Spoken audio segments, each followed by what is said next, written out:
Hey, everybody, it's Game Boy 10 here, Nintendo Bio 8, or only as me easy, whatever you want to call me. And today I have a few short tips on how to become a very decent professional at Temple Run, and a few other cool tips that you might need to know. Now, this game has been out for a while, and I've only started playing it for for the last few days, but that's seriously why I'm saying this is how easy it is to become a pro at this game.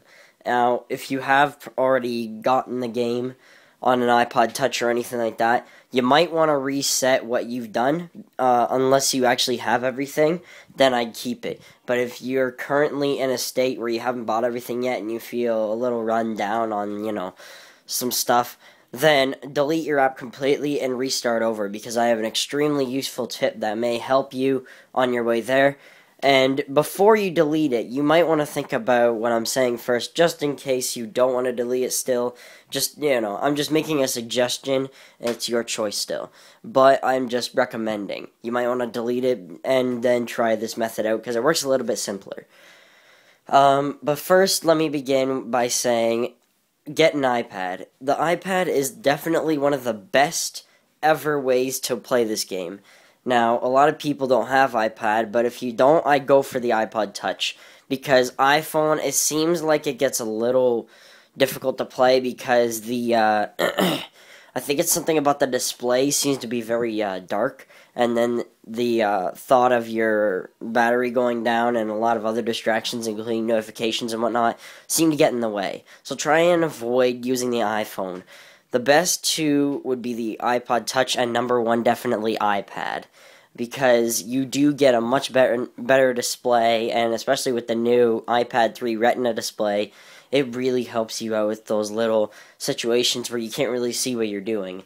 You also want to try and turn up the brightness, because a lot of the time when you have a low brightness, it's difficult to see what's in front of you, and then that way you can make those quick turns, and your brain will do that for you. If you think that you don't have fast reactions, realistically you do. Well, I'm not going to give you a science lesson on it, but pretty much your brain can give your body signals in a split second.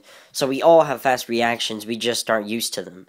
Now, another thing that you might want to know is it's a lot easier to get coins when you have certain power-ups. The only power-up that I personally use, and the only one you guys really need, there's only two of them. One of them is the coin magnet, and you probably knew about this already, but right off the bat, it's a necessity to get the coin magnet. And the reason being is because if you fully upgrade it, you get you get quite a few things. You get, I think it's a good 60-second to 90-second coin magnet. That's a really long coin magnet. You also get the benefit of a lot of other things, including you get triple coins, and I think there's a few other things. You also don't have to move around your iPad because your coins are coming after you. You don't have to worry about moving around your iPad and iPod and all that, because that's also distracting. And that also causes a multitasking effort, which really is a lot of stress on you. By the higher points of the game, when you get to really far distance, like, say, 2,000 meters or above, or even 1,500 meters and above, I would avoid trying to turn your iPad and iPod, and then just keep on grabbing the coin magnets every time you see them. Now, obviously, you can't get them every time you see them, because sometimes the game glitches out and you walk right through it. That's no problem. Don't worry about that. Just keep trying to stay straight with your iPad. I wouldn't try to turn it around unless you have to, with those little gaping obstacles, I forget what those are called. And yeah, I try to just avoid them. The other power-up you need is I think it's called the value power-up or something. It's the one at the very bottom of all the power-ups. It's number 5. And I didn't fully upgrade mine quite yet, but the benefits of it are, once you hit 1,500 meters on your first upgrade of the power-up, you will be able to get double coin power-ups.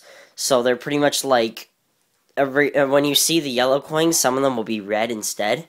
And it's not really a power-up that you grab, it just happens after you get past 1,500 meters. And then if you upgrade it again, it'll be 1,000 meters, so it'll be even earlier.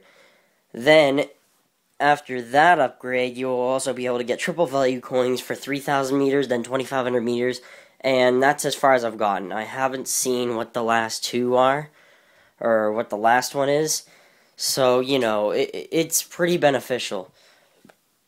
But all I have to say is those are the only two you need, because after that, you can just keep on scavenging coins, get like millions of coins, and then come back afterward, and then spend all your coins all at once on all the other power-ups. Then you can just do recreational fun to try and get as far as you can. But if you want to get the most coins, I would say to just stick to these two power-ups and stay for a long time.